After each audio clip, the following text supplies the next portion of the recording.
For 15 years, I believed my motherhood was defined by a grave. As it turns out, it was defined by a lie. A beautiful, powerful, world-shattering lie that was meant to save a legacy older than the very soil of South Carolina, and a love so profound, it reached out to me from beyond the veil of death itself. But before the truth came unearthed, before the lock on a buried box changed everything I thought I knew, there was only the grief. And there was the humid May air of Charleston. The old cemetery on the edge of the city was my sanctuary and my sorrow. The air hung heavy and sweet with the scent of jasmine and magnolia, a perfume that couldn't quite mask the scent of damp earth and decay. Ancient live oaks, draped in Spanish moss that looked like old men's beards, stood as silent witnesses to generations of love and loss.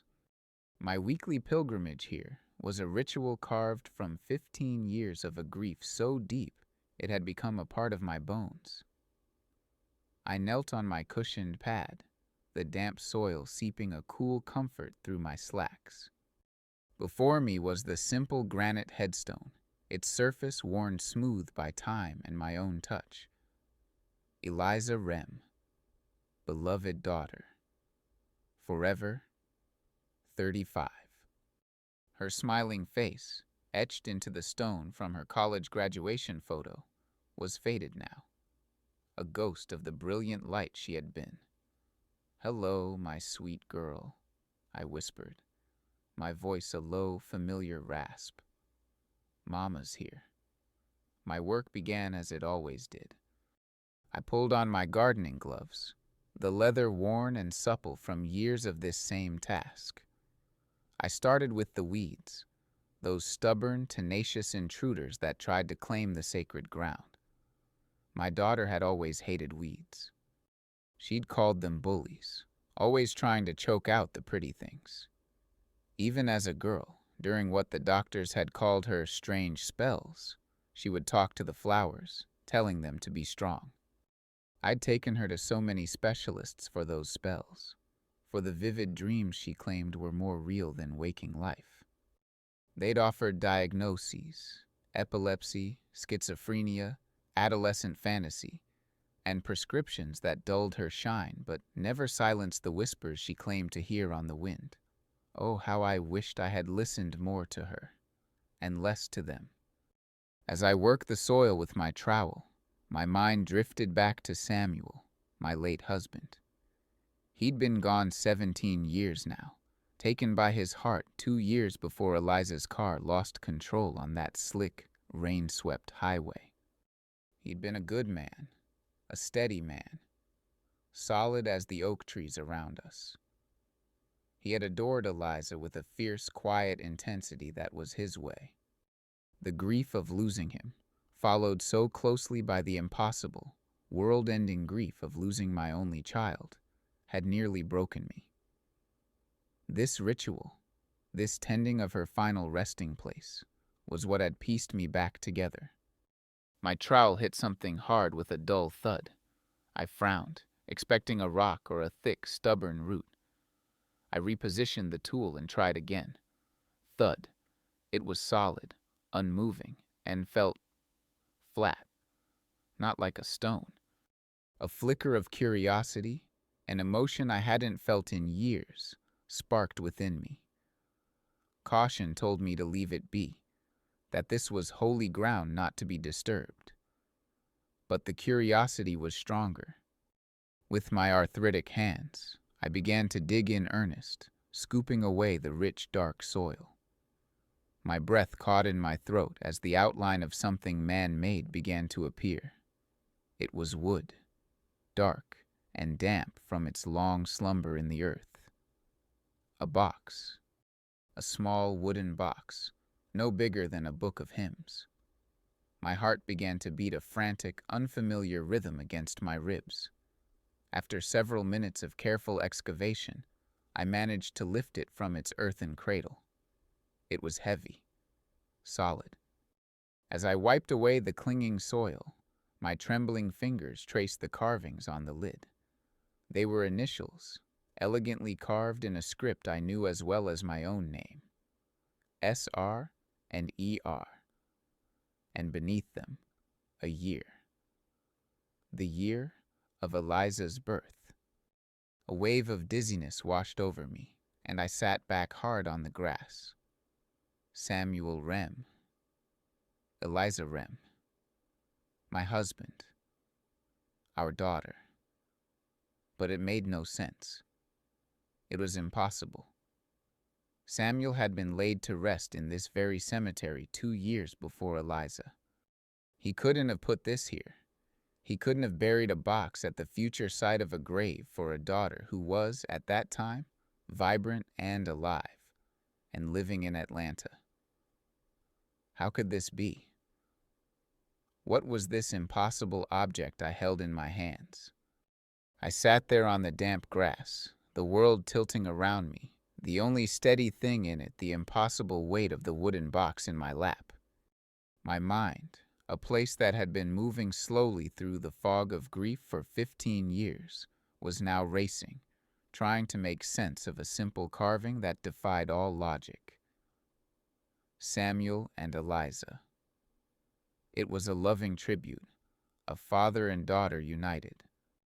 But the timeline was a stubborn, jagged fact. Samuel was gone.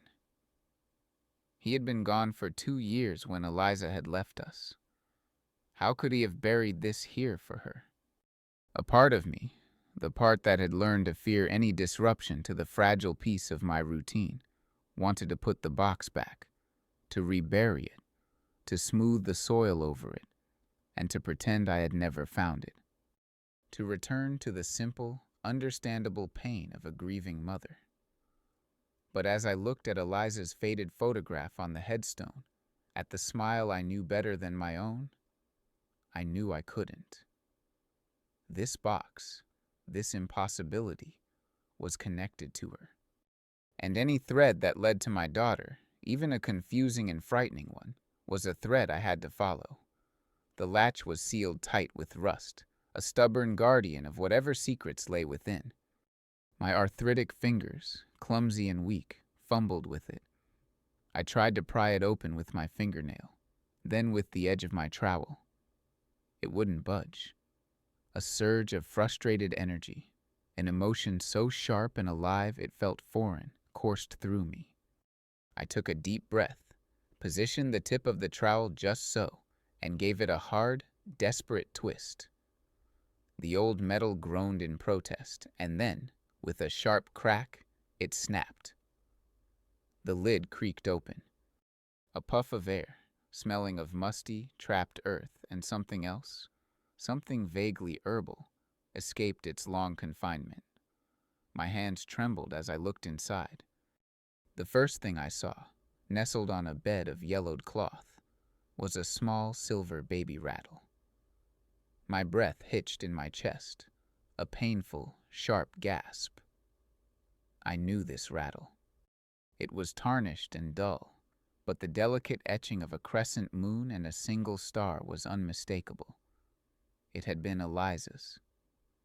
I remembered the sweet, tinny sound it made, a sound that had been silenced for over 35 years.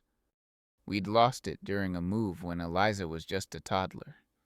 I had been heartbroken, but Samuel, ever the calm one, had assured me it was just a thing, that we would get another. But we never did. All this time, I thought it was gone forever, the victim of a careless moving company.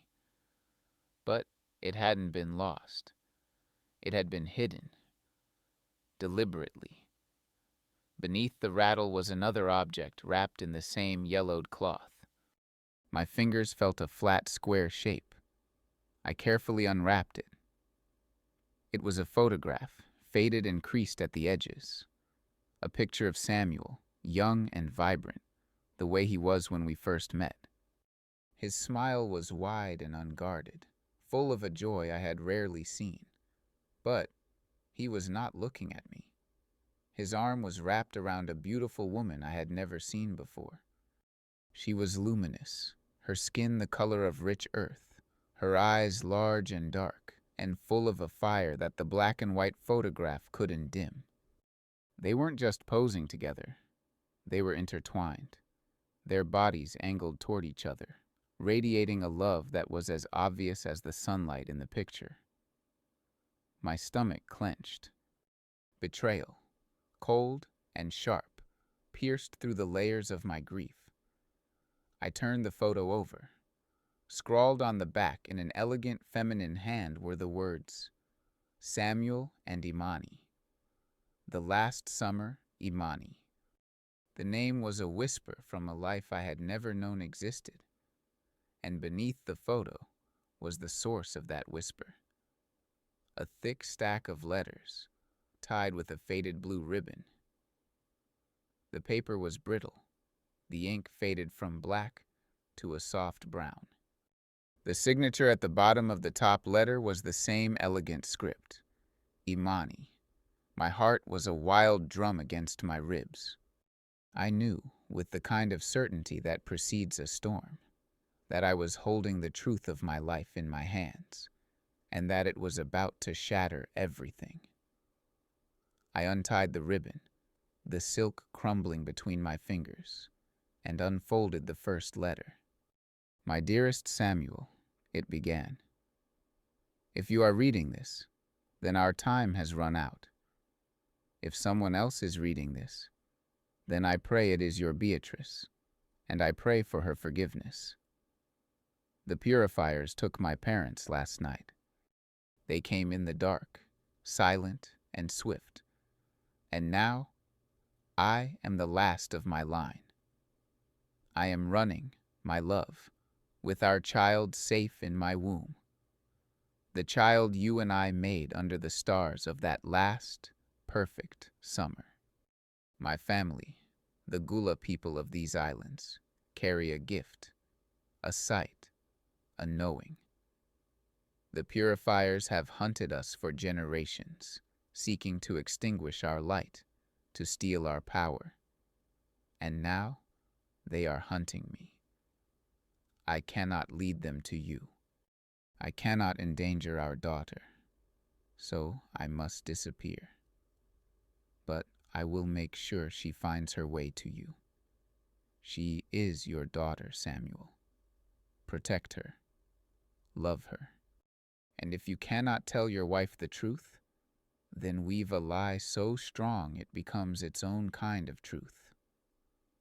A mother's love is the strongest magic of all, and our daughter will need all the magic she can get. The letter fell from my trembling hands. The words swam before my tear-filled eyes. Our child. Our daughter. I looked at the headstone, at the name Eliza, at the face of the daughter I had nursed, the daughter whose fevers I had cooled, whose tears I had dried. A memory, hazy and fragmented through the fog of what the doctors had called my severe postpartum depression, surfaced. Samuel, walking into our home, his face etched with a strange mix of joy and sorrow, a tiny blanket-wrapped bundle in his arms. A story of a distant cousin who had died in childbirth, a baby girl who needed a mother. My baby girl, my Eliza.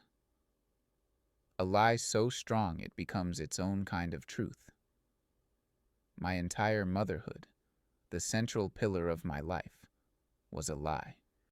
And yet, the love I felt, a love that ached in my chest with the force of a physical wound, was the truest thing I had ever known.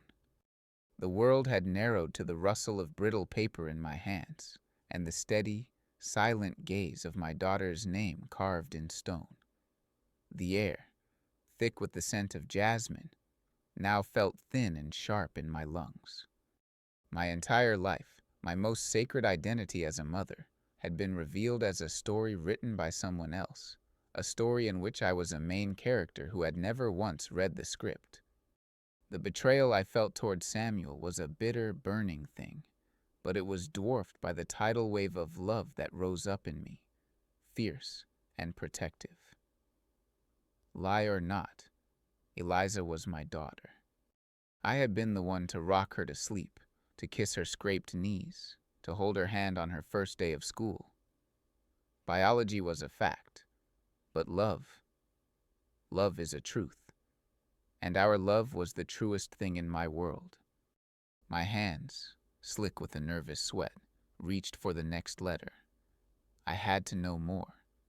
I had to know everything. I had to understand the world my daughter had been born into, a world of shadows and secrets I had unknowingly shielded her from. I unfolded the second page, and Imani's elegant script began to tell the story of her people. She wrote of the Gula, of the Sea Islands, of a lineage that carried Africa in its soul. She didn't call their gift magic. To her, it was a knowing, a deep listening to the rhythms of the world. Her grandmother could read the future in the patterns of a flock of birds.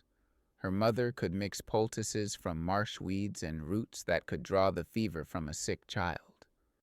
It was a heritage of healing, of sight, of a connection to the spirit world that ran deeper than blood. Imani wrote of her own gift, how as a girl she could calm a frightened horse with a touch, how she knew a storm was coming hours before the sky showed any sign of it.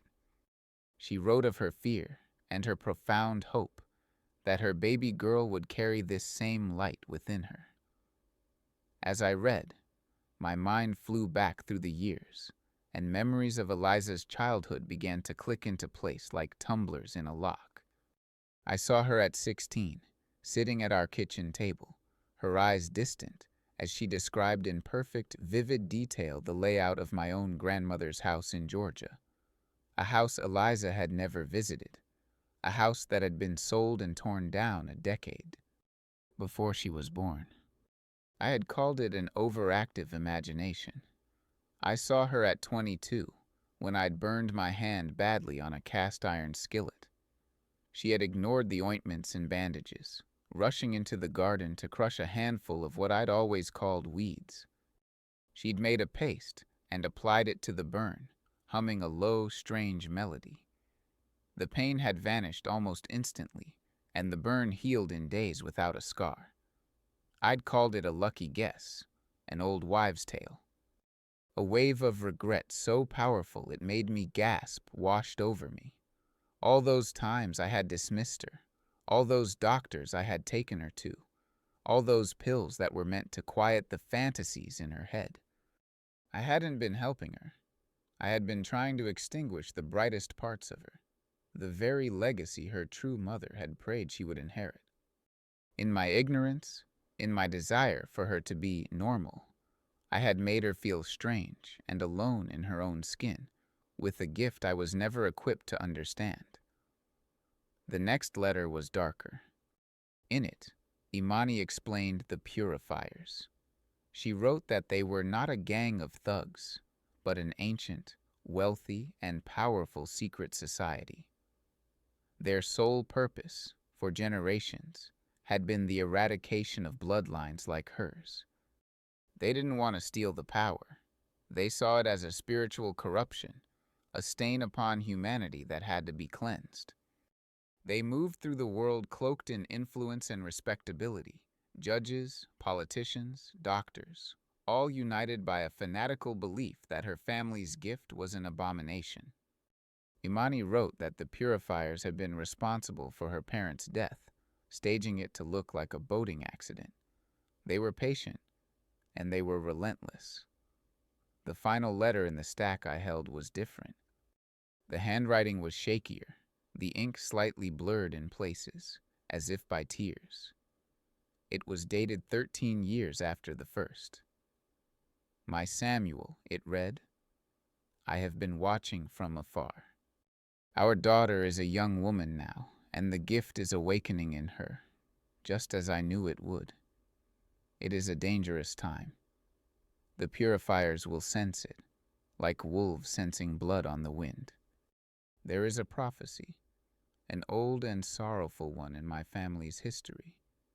It says that the brightest lights draw the deepest shadows, and that a great price is often demanded of our daughters around their 35th year.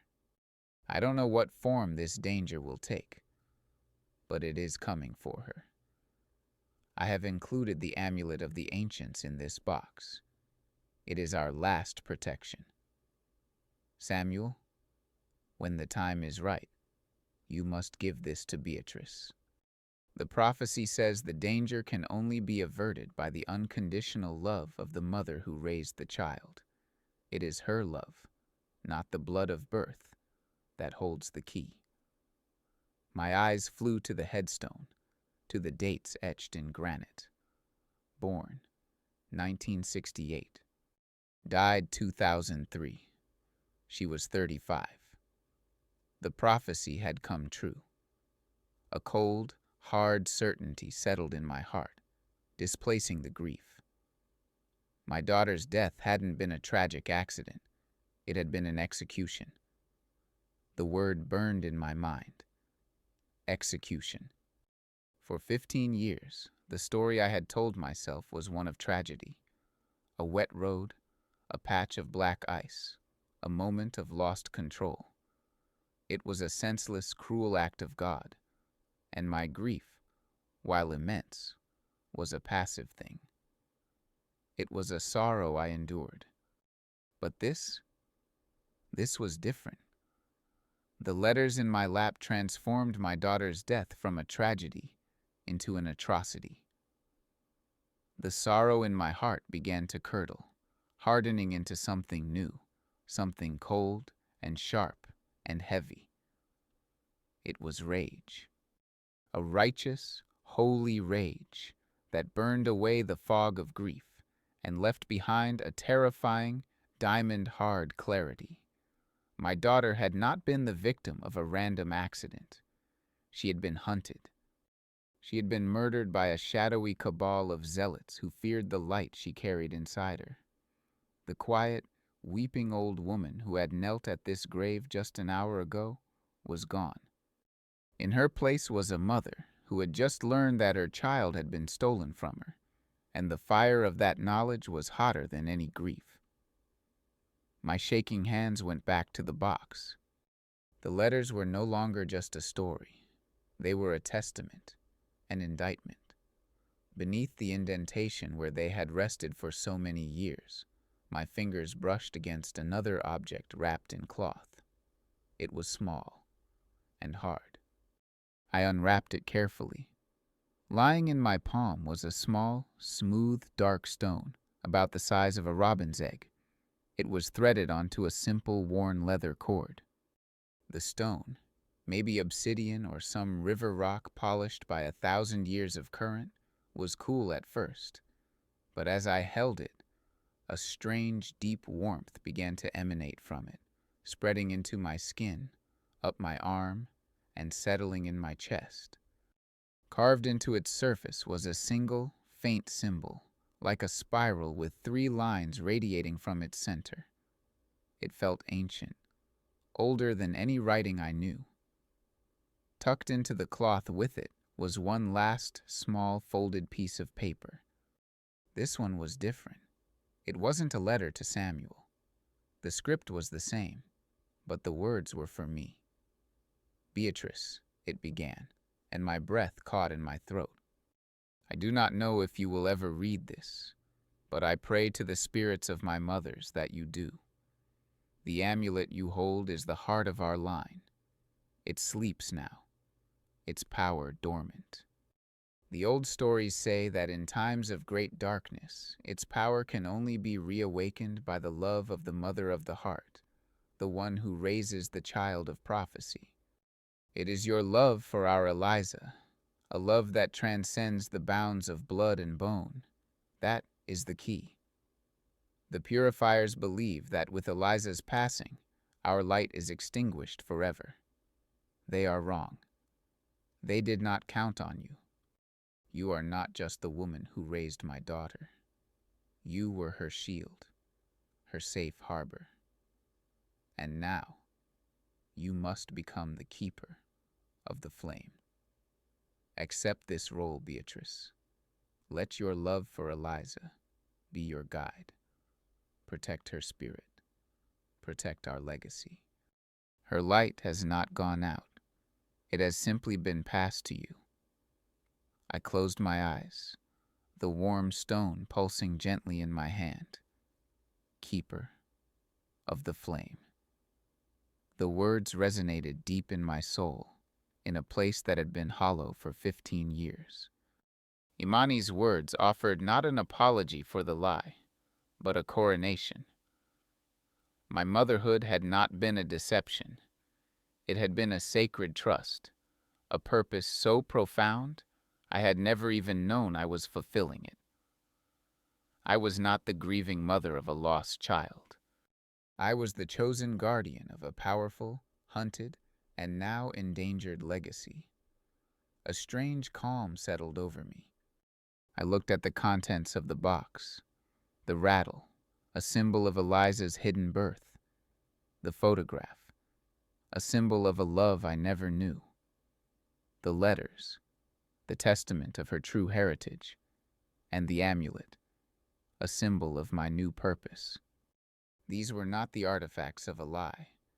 They were the sacred texts of my daughter's life. And now, they were mine to protect. I carefully placed everything back inside the box and closed the lid. It felt different now, not just a box of secrets, but a reliquary containing the spirit of a lineage. I stood up, my old joints groaning in protest, but I felt taller, stronger. The weight on my shoulders was still there, but it was no longer the crushing, shapeless weight of sorrow.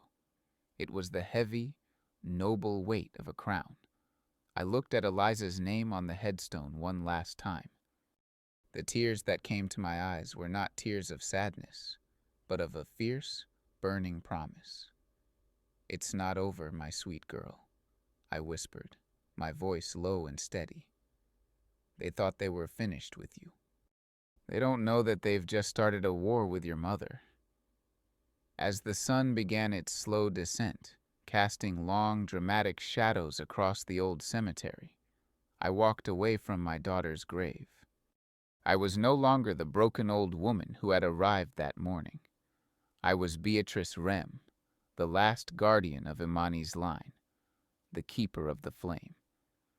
And for the first time in 15 years, I was not looking back at the past. I was marching toward a future with a promise to keep and a justice to deliver. I drove home from the cemetery in a daze, the familiar streets of Charleston looking alien and strange, as if a veil had been lifted and I was seeing the world for the first time. The box sat on the passenger seat beside me, a solid, tangible presence that had completely upended the intangible truths of my life. My quiet, orderly home felt different the moment I stepped inside. For 15 years, it had been a sanctuary of grief, a museum of memory where every photograph and piece of furniture was arranged just so, echoing a life that was gone. Now, a new energy crackled in the air, the electric hum of purpose. The silence was no longer empty. It was filled with the weight of a mission. I walked into Samuel's old study, a room I rarely used, and placed the wooden box in the center of his large mahogany desk. I did not open it again, for now its contents were burned into my mind. I stood there for a long moment, looking at the box, and made a silent vow. This desk would no longer be a memorial to my husband. It would be my war room. My 74-year-old body ached with a weariness that went beyond the physical. My mind, however, was sharper and clearer than it had been in decades. The fog of passive sorrow had been burned away by the fire of rage. I made myself a pot of coffee, black and strong, and sat down at the desk with a pen and a clean sheet of paper. The grieving woman was gone. The investigator had taken her place. What did I know? I wrote it down, my handwriting surprisingly steady. 1. A secret society called the Purifiers. 2. They hunt those with the gift, like Imani and Eliza. 3. They are powerful, influential people. Judges, politicians, doctors, Imani had written. Nangavde. They killed Imani's parents, and I was now certain they had killed my Eliza. And what did I need to know? The list was infinitely longer. Who were they, specifically? How did they find Eliza in Atlanta? And most importantly, how could I prove any of this? The world would not believe the story of a gula gift and a secret society written in the letters of a long-dead woman. I needed something concrete. Something for this world, not the world of spirits and shadows. My investigation had to start where Eliza's life had ended, with the accident. I kept a heavy chest in the attic filled with Eliza's things, official documents, college diplomas, old photographs. It was a place I hadn't dared to visit for over a decade, the pain simply too great. Now, I climbed the rickety attic stairs with a grim resolve. I found the chest under a dusty sheet, blew off a thick layer of history, and lifted the heavy lid. The scent of cedar and old paper filled the air. After a few minutes of searching past bundles of old birthday cards and art projects, I found it. A worn manila folder containing the official police report on her death. Downstairs, under the bright light of the desk lamp, I read it again. It was just as I remembered. A single vehicle accident on a rain-slick stretch of I-26. Cause of death was blunt force trauma. The conclusion: no evidence of foul play. For 15 years, those 5 words had been the final, brutal truth. Now they felt like a lie, a cover-up. I scanned the lines, my eyes hungry for a detail I might have missed, a crack in the official story. And then I found it. A single sentence on the second page, in the summary of witness statements. The only witness, a driver who had been about a quarter mile behind Eliza's car, stated that he saw the vehicle swerve sharply to the right as if avoiding an obstacle in the road, before it spun out of control. In my grief-stricken state all those years ago, I had pictured a deer, a dog, some tragic, unavoidable animal. Now, I pictured something else entirely. I pictured a car. A person. I pictured my daughter being forced off the road. The enormity of the task ahead suddenly washed over me. I was an old woman with a box of secrets and a 15-year-old police report. What could I possibly do? A wave of despair, cold and familiar, threatened to pull me under. My hand instinctively went to my dress pocket, where I had placed the amulet. I pulled out the smooth, dark stone on its leather cord. As I clutched it, I closed my eyes and did what Imani's letter had instructed. I focused on my love for Eliza. I didn't just think the words. I summoned the feeling. I remembered one terrible winter when she was 7, sick with a fever that wouldn't break. I had held her in the rocking chair for 2 straight days, singing hymns, bathing her forehead with a cool cloth, pouring every ounce of my love and my will into her small, frail body, silently begging the universe not to take her from me. I channeled that feeling now, that fierce, unconditional, all-consuming power of a mother's love. A deep, penetrating warmth spread from the stone in my hand, flowing up my arm and settling in my heart. The despair receded. And in the quiet of the room, I felt a presence. It was not a ghost, not a spirit in the traditional sense. It was a feeling of strength, of peace, of an unwavering and familiar love. It was Eliza. She was with me. The amulet was not just a stone. It was a bridge. Strengthened and resolute, I opened my eyes and looked back at the police report. The witness's name was listed, Mr. Alistair Finch. The name was a faint bell ringing in the back of my memory. Finch. It was a prominent Charleston name. I got up and went to the bookshelf, pulling out a dusty business and society directory from 2003, the year of Eliza's death. My fingers trembled as I flipped through the F's. And there it was. Finch, Alistair, senior partner, Finch and Associates Law Firm. There was a small, grainy photograph next to his name, taken at a hospital charity gala. He was smiling, shaking hands with a senator, the very picture of wealth and influence. A lawyer, a pillar of the community, exactly the kind of man Imani had warned me about.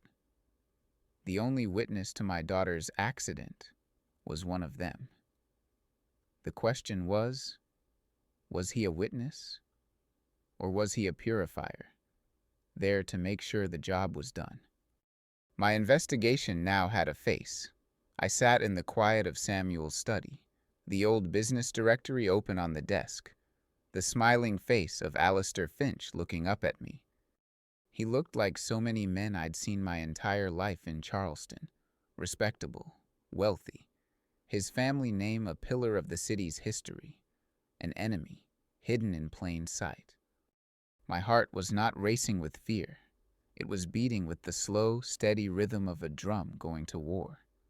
For the first time, my mission had a face, a name, a target. But what could a 74-year-old widow do to a man like that? I couldn't confront him.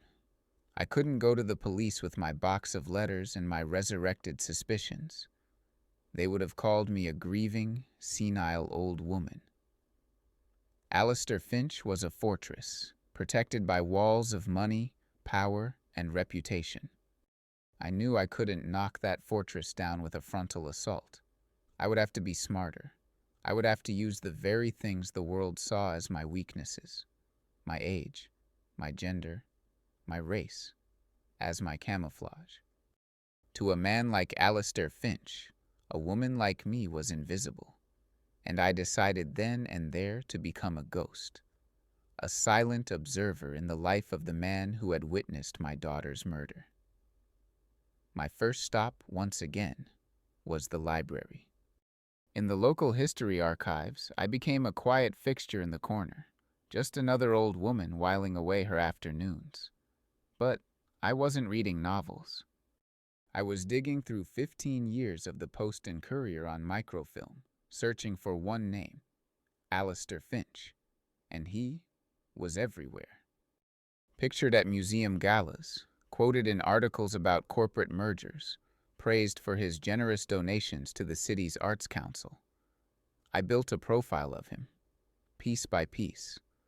He was married to a woman named Catherine, had 2 grown children who now lived up north, and he was deeply, profoundly embedded in the fabric of Charleston's high society. Then I found the connection that made the amulet in my pocket grow cold. Alistair Finch was the chairman and primary benefactor of something called the Low Country Heritage Preservation Society. On the surface, its mission was noble, to acquire and preserve historic properties on the Sea Islands, the very heartland of the Gullah people. But as I read through the list of their acquisitions, a chilling pattern emerged. They were buying up old Gullah homesteads, places that had been in families for generations, often after the owners had fallen on hard times. The society would then restore the properties, but place strict historical covenants on them, effectively turning them into sterile museum pieces, cutting them off from the living, breathing culture that had given them birth. It wasn't preservation. It was a slow, systematic erasure. It was the work of the purifiers. Now that I knew his business, I needed to know the man. I learned from the society pages that he and his wife were devout members of St. Michael's Episcopal Church, one of the oldest and grandest churches in the city. The following Sunday, I put on my best dress, a simple but dignified navy blue one, and I went to church. Not my beloved Bethel AME, with its joyful hymns and familiar faces, but his. I sat in a back pew, a solitary gray-haired woman, and I watched. I watched him sing the hymns, his voice a confident baritone. I watched him bow his head in prayer. I watched him greet senators and judges after the service, his smile easy and charming. He was the perfect picture of a pillar of the community. But as he passed my aisle on his way back from receiving communion, I clutched the amulet in my pocket. The gentle warmth it had held since I first touched it vanished, replaced by a sudden biting cold that seemed to leach the heat from my skin. It was a warning, a confirmation from the spirit world, from my Eliza. This man was tainted. This man was the enemy. Observation was not enough. I needed to get closer. I needed to get inside his world. Another trip to the library archives gave me my opportunity. An article announced the Finch's annual Spring Garden Party, a major fundraiser for his preservation society, to be held at their historic home south of Broad in 2 weeks' time. It was the social event of the season, a gathering of the city's elite, a gathering of the purifiers. An invitation was impossible, but there are always other doors into a fortress besides the front gate. I remembered my old friend Delia from my church. Her daughter, a smart, ambitious young woman named Sarah, had started her own catering business a few years back. It had become a wild success, and she was the go-to caterer for all the big society events. That evening, I sat at my kitchen table, my heart hammering against my ribs, and I made the call. "Sarah, honey, it's Beatrice Rem," I said when she answered. "Mrs. Rem, it's so good to hear your voice. How are you doing?" We made small talk for a few minutes, my mind racing. I felt a deep shame for the lie I was about to tell, but it was a necessary sin. "Well, dear," I said, injecting a note of wistful loneliness into my voice. "To be honest, this big old house gets awfully quiet.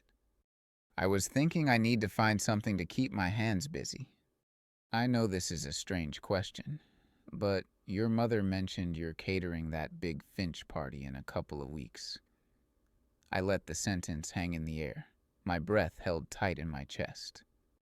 "Oh Lord, that party is going to be the death of me," she laughed. "We're serving 300 people.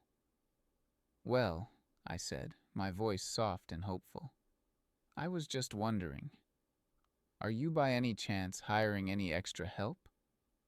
I may be old, but I can still chop an onion and arrange shrimp on a platter better than anyone I know." There was a long pause on the other end of the line, so long that I thought for a moment Sarah might have hung up.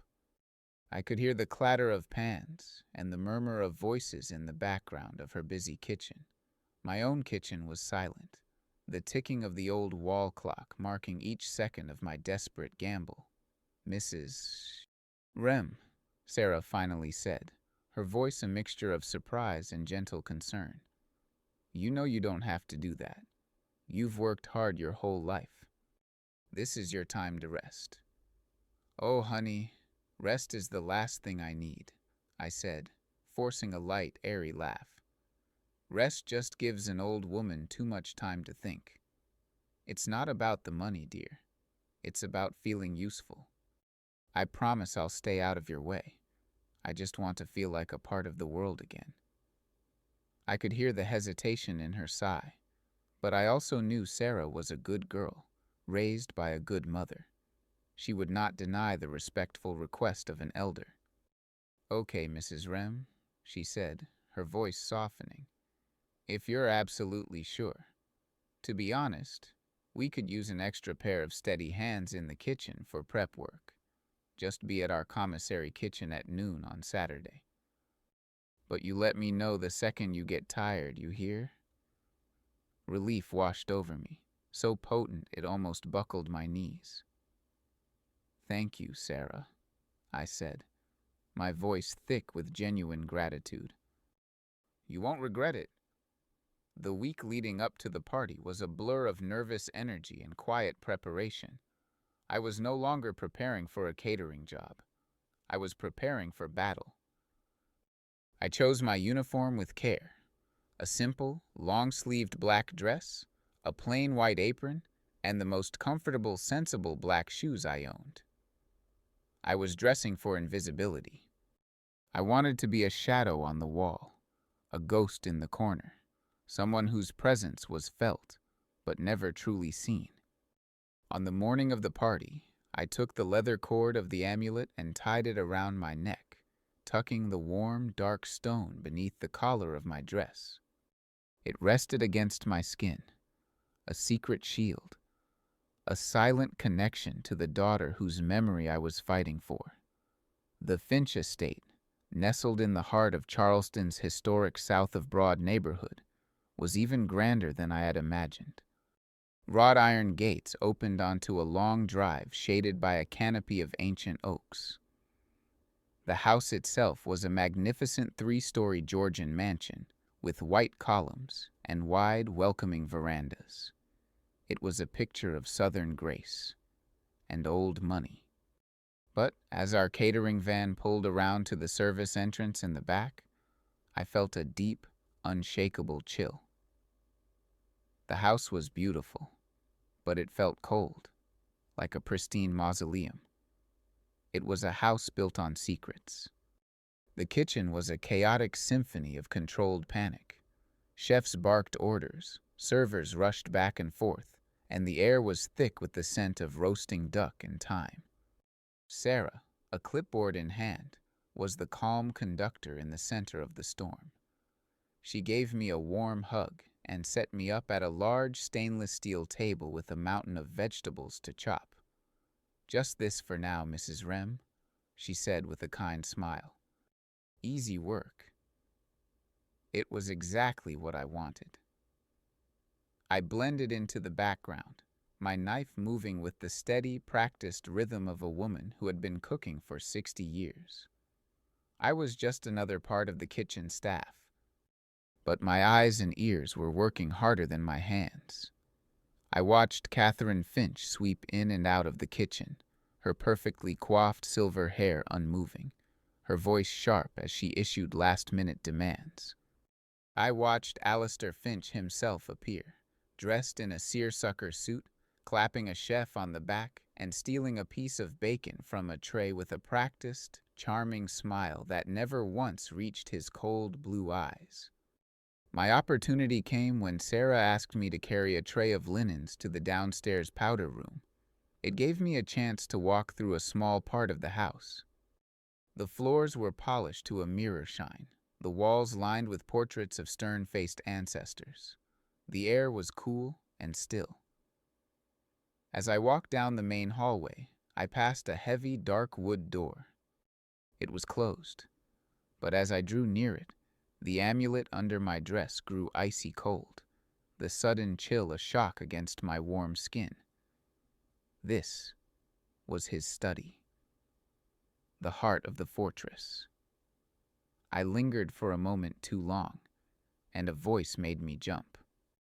"Can I help you?" I turned to see Alistair Finch standing not 10 feet away, an unlit cigar in his hand. His eyes, which had been jovially blank a moment ago, were now sharp and analytical. "Forgive me, sir," I said, lowering my gaze and clutching the linens to my chest.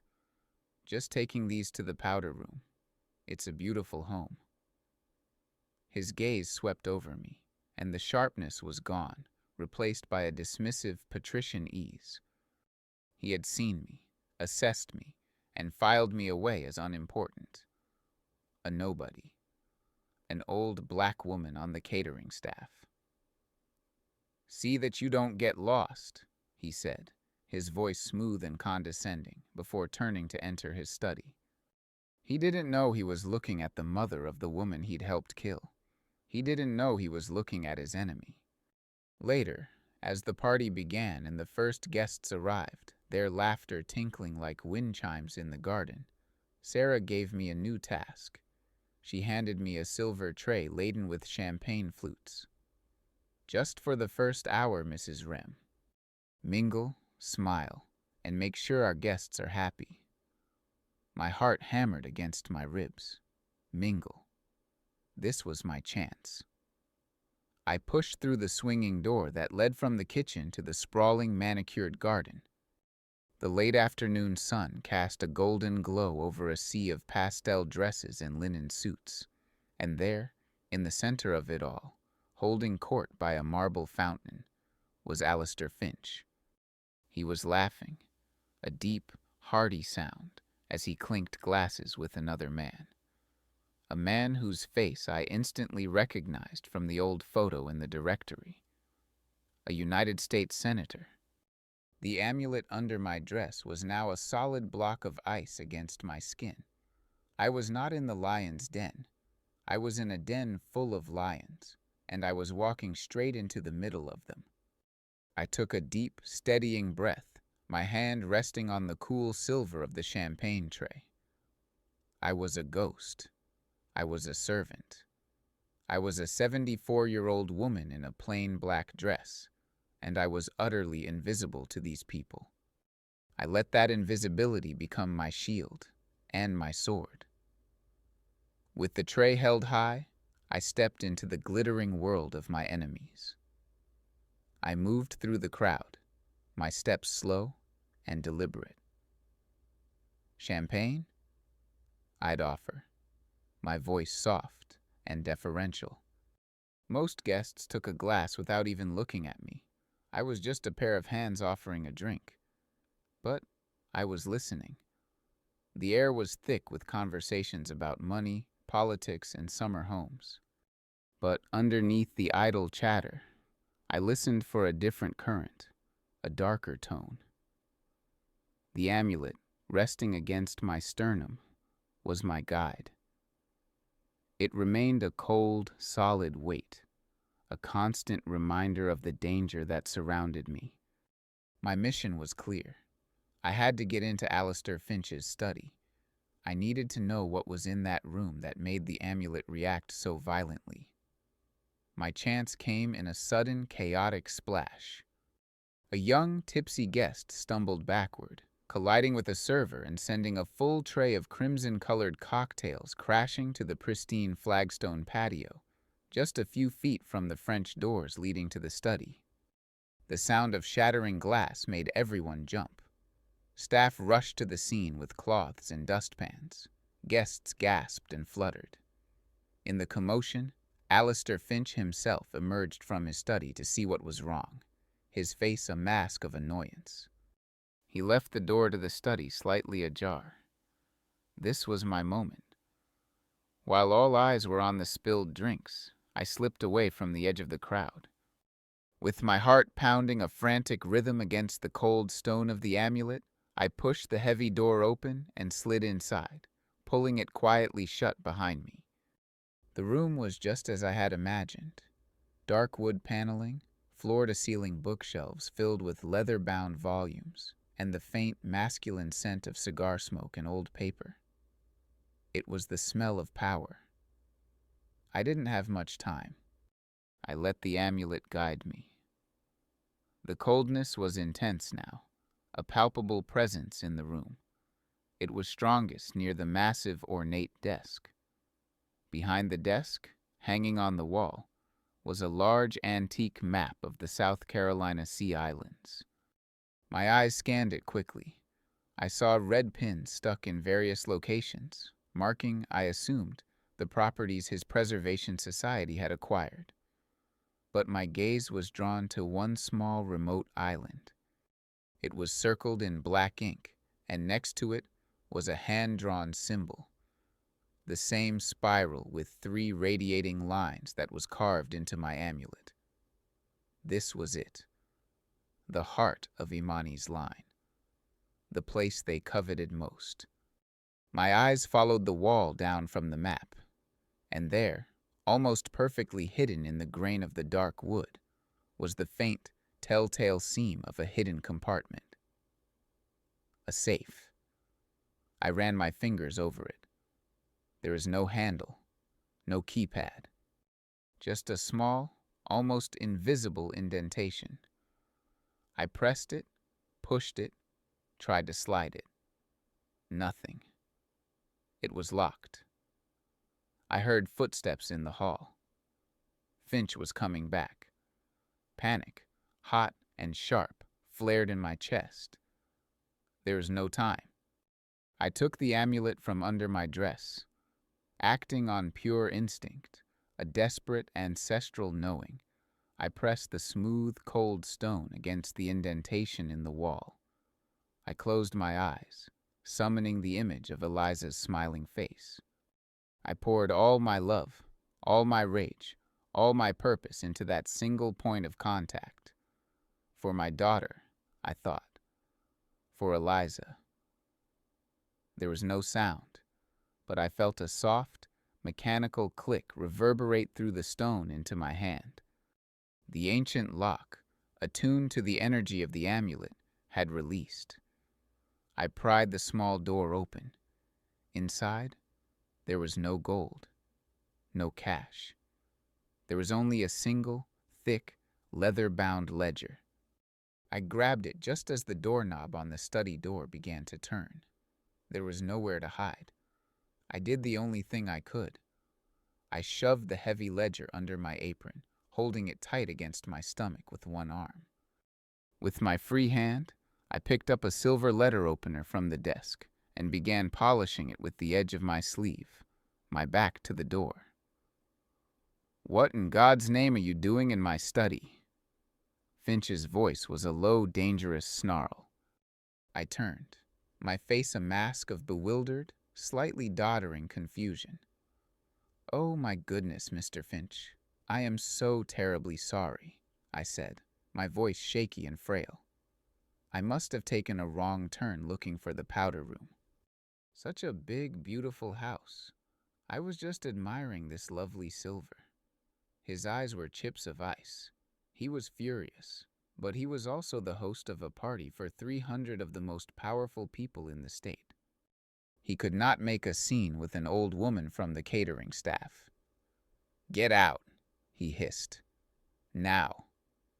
I shuffled out of the room, offering a stream of apologies, the weight of his family's sins hidden beneath my apron. I found Sarah in the kitchen, told her I was feeling faint, and was out the service door and in a taxi before anyone knew I was gone.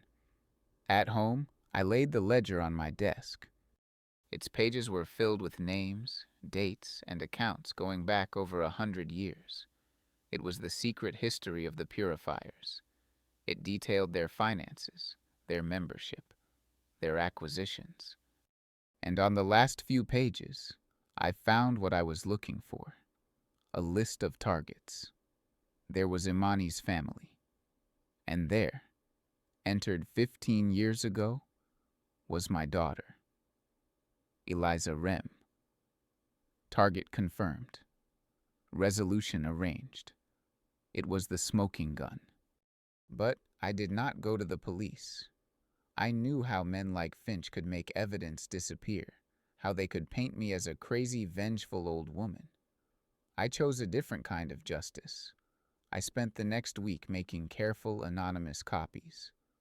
I sent pages detailing financial crimes to a young, hungry reporter at the Washington Post. I sent pages listing the membership to the wives of several prominent men on the list.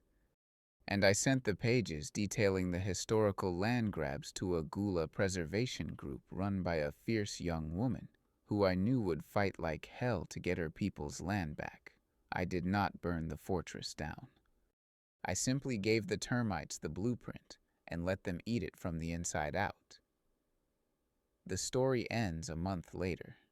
The news is full of whispers of a scandal, of investigations, of powerful men turning on each other. But I am not there to watch it. I am on a small boat, cutting through the marshlands of the Low Country. Using the information from the ledger and the money my father left me, I had anonymously bought back the small circled island on Finch's map, Imani's ancestral home. As I step onto the shore, the amulet around my neck is warm, so deeply and peacefully warm. I can feel the spirits of the women who came before me, a welcoming presence on the wind.